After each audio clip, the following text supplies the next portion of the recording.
Karong adlaw atong pagaisgutan ang mga panghitabo human nga gibalhin na sa Ginoo ang pangalan nila Abraham ug Sara.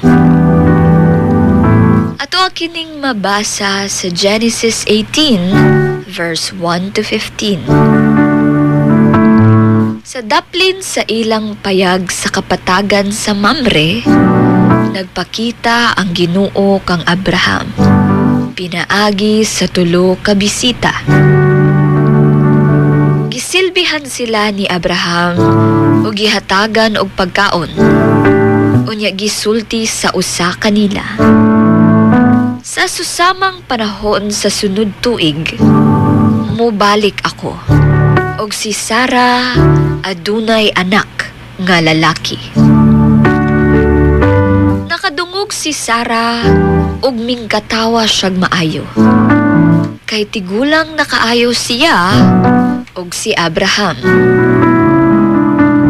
Apan giingon sa Ginoo, aduna bay butang nga lisod para sa Ginoo. Kini nga bersikulo nagapahinumdom kanatong tanan nga bisan unsa pa ka imposible sa atong pananaw.